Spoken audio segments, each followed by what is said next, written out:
안녕하세요, 인생고수 시청자 여러분. 오늘 저희는요, 여러분 삶에 정말 실질적인 도움이 될 수 있는 정보, 아는 사람만 아는 그런 복지 혜택들을 좀 깊이 파헤쳐 보려고 합니다. 제 옆에는 이 분야 최고 전문가시죠. 사회복지사 김민석 선생님 나와 계십니다. 어서 오세요. 네, 안녕하세요.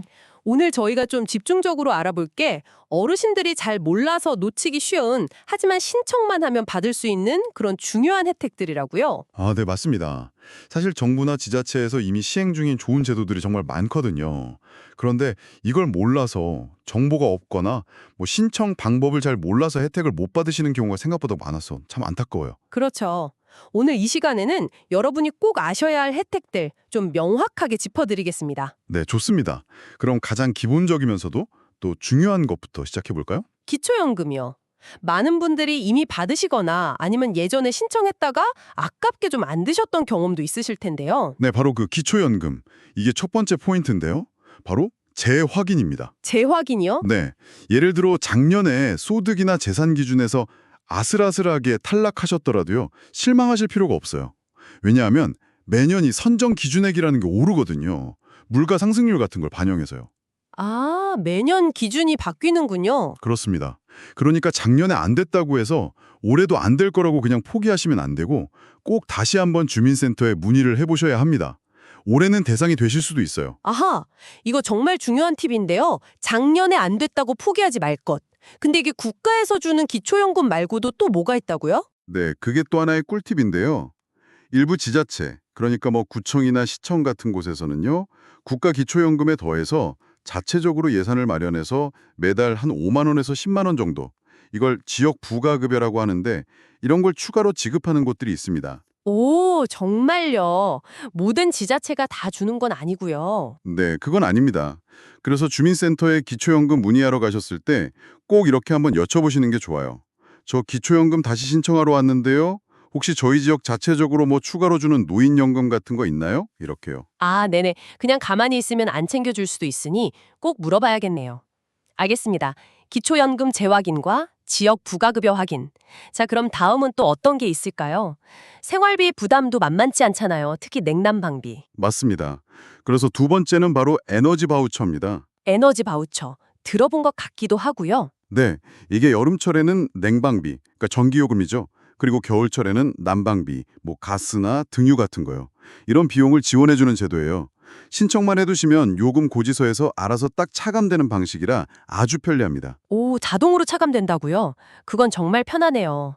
얼마나 지원되나요? 이게 가구 특성이나 소득 수준에 따라 조금씩 다르긴 한데 연간 최대 한 35만 원 상당의 혜택을 받으실 수 있어요. 와, 35만 원이면 정말 큰 도움이 되겠는데요. 그럼 이건 누가 신청할 수 있는 건가요? 기본적으로는 기초생활수급자나 차상위 계층 가구가 대상이고요.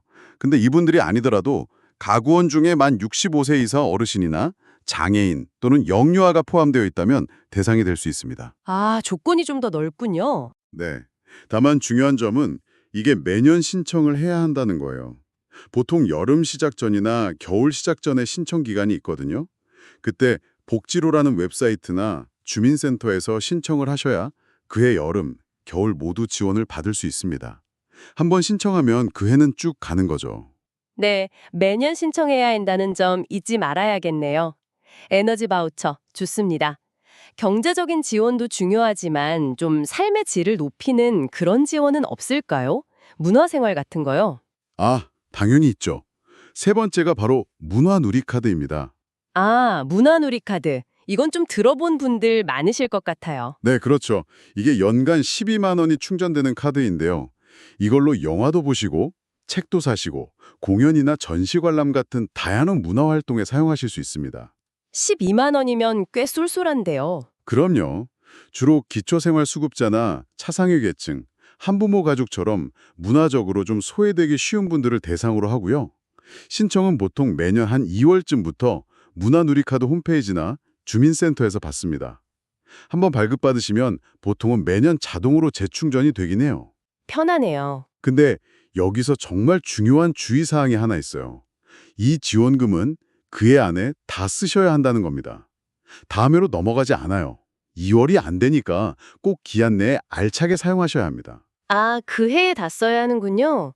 연말에 부랴부랴 쓰지 않도록 미리 계획을 세우는 게 좋겠네요. 다 문화놀이 카드까지 알아봤고요. 어르신들 지출 중에 또 큰 게 건강 관련 비용 아니겠습니까? 특히 치과, 이거 정말 부담되죠? 어이구, 그렇죠. 치과 비용 만만치 않은데 좋은 소식이 있습니다. 네 번째, 치과 임플란트 지원이 확대되었습니다. 임플란트요. 어떻게 확대됐나요? 그럼 비용이 얼마나 줄어드는 건가요? 대략 개당 한 40만 원 정도 부담하시면 됩니다. 거의 절반 가까이 줄어든 셈이죠. 이야, 이건 정말 큰 혜택인데요. 네. 그리고 또 하나 좋은 점은 예전에는 보험 적용이 안 됐던 좀 더 좋은 재료 있잖아요. 예를 들면 지르코니아라고, 이게 튼튼하고 보기에도 자연 치아랑 비슷해서 많이 선호하시는데 이것도 이제 보험 적용이 가능해졌습니다. 오, 재료까지요.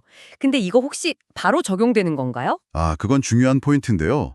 이 확대된 혜택은 2025년 1월 1일 이후에 시작하는 시술부터 적용됩니다. 그 전에 하신 거는 소극 적용이 안 되니까 이 점은 꼭 유의하셔야 해요. 2025년 1월 1일부터. 알겠습니다. 임플란트 계획 있으신 분들은 이 시점 잘 기억해 두셔야겠네요.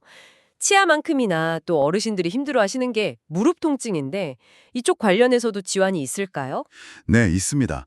다섯 번째, 무릎 인공관절 수술 지원 강화입니다. 인공관절 수술이요? 이것도 지원이 더 좋아졌나요? 네, 퇴행성 관절염 같은 걸로 고생하시는 분들 많으시잖아요. 이분들이 인공관절 수술을 받으실 때 건강보험 적용 범위가 넓어졌습니다. 그래서 이전보다 더 좋은 성능이 향상된 재료를 사용해도 보험 혜택을 받으실 수 있게 됐어요. 이것도 재료 부분이군요. 네, 그리고 특히 기초생활수급자 어르신의 경우에는요, 병원비 부담을 조금이라도 더 덜어드리기 위해서 최대 240만 원까지 추가적인 의료비 지원도 가능합니다. 최대 240만 원 추가 지원이요? 와, 네, 그러니까 수술을 결정하시기 전에 병원 원무과나 상담실 통해서 내가 건강보험 적용 대상이 되는지, 또 추가 지원은 받을 수 있는지 이런 걸 꼼꼼하게 확인해 보시는 게 아주 중요합니다. 네, 수술 전에 꼭 병원에 확인해야겠네요. 통증 때문에 고생하시는 분들께 정말 희소식이 아닐 수 없습니다. 자, 이제 또 다른 걱정거리죠. 혼자 사시는 어르신들이 점점 늘고 있는데 이분들의 안전을 위한 지원책도 좀 필요할 것 같아요. 물론입니다. 여섯 번째는 바로 응급안전-안심 서비스입니다. 응급안전 안심 서비스요? 이름만 들어도 좀 든든한데요. 네, 그렇죠. 주로 홀로 거주하시는 어르신들 댁에 여러 가지 안전장비들을 무료로 설치해드리는 서비스예요. 예를 들면 화재 감지기, 또 어르신의 활동을 감지하는 IoT 센서, 그리고 위급할 때 누르는 응급 호출기 같은 것들이요. 아, 그런 장비들을 무료로요? 네. 그래서 만약 집에 불이 나거나 또는 어르신께서 일정 시간 동안 움직임이 감지되지 않는 위급 상황이 발생하면요, 이게 자동으로 119나 미리 지정해둔 보호자에게 바로 연락이 갑니다. 와, 자동으로요? 세상 참 좋아졌네요. 그렇죠. 사생활 침해 걱정 없이 안전을 지킬 수 있는 아주 좋은 시스템입니다. 다만 이것도 모든 지역에서 다 하는 건 아닐 수 있으니 거주하시는 곳 주민센터에 전화하셔서 우리 지역에서도 이 서비스를 하는지, 또 신청 자격은 어떻게 되는지 꼭 확인을 해보셔야 합니다. 네, 이것도 확인이 필수군요. 혼자 계셔도 조금은 안심할 수 있겠어요. 자, 이제 마지막으로 7번째 혜택은 뭔가요? 일상생활 자체가 좀 힘드신 분들을 위한 도움도 있을까요? 네, 마지막 7번째는 돌봄 서비스 관련 내용입니다. 크게 두 가지로 나눠볼 수 있는데요. 돌봄 서비스요? 네. 첫째는 거동이 좀 불편하시거나 혼자 생활하시는 어르신 댁에 요양보호사 같은 분들이 직접 방문해서 청소나 식사 준비를 도와드리고 또 말벗도 되어드리는 그런 서비스예요. 이걸 가사돌봄 바우처라고 부르기도 하는데 일부 지자체에서 무료 또는 아주 저렴한 비용으로 운영하고 있습니다. 아, 가사도우미군요. 이것도 좋네요. 네. 그리고 둘째는 치매 어르신을 집에서 직접 돌보는 가족분들을 위한 지원인데요. 사실 치매 가족 돌봄이라는 게 정말 힘들거든요. 아휴, 그럼요. 그래서 그런 가족분들의 부담을 조금이라도 덜어드리고자 일부 지자체에서는 월 최대 15만 원 정도의 치매 가족 돌봄 지원금을 지급하는 곳도 있습니다. 이건 보통 장기 요양 등급이 있으셔야 하고요. 치매 가족에게 월 15만 원 지원금이라 이것도 정말 필요한 지원이네요. 네, 근데 이 두 가지 돌봄 서비스 모두 아까 말씀드린 것처럼 모든 지역에서 다 시행하는 건 아니에요. 그러니까 이것도 반드시 거주하시는 곳 주민센터에 꼭 문의하셔서 우리 지역에서는 이런 제도를 운영하는지, 자격 요건은 어떻게 되는지 확인을 하셔야 합니다. 네, 알겠습니다.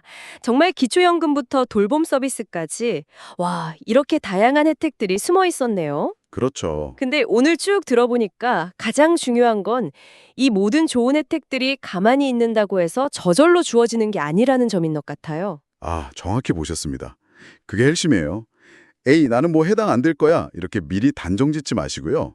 오늘 제가 말씀드린 내용 중에서 혹시 나도? 싶은 부분이 정말 단 하나라도 있다면 망설이지 마시고 꼭 가까운 주민센터에 전화를 해보시거나 한번 방문해서 직접 문의를 해보세요. 네. 아니면 자녀분들께 좀 부탁해서 복지로 웹사이트 같은 데서 확인해 보는 것도 아주 좋은 방법이고요. 결국은 내가 직접 알아보고 신청하는 그 행동이 필요하다는 말씀이시네요.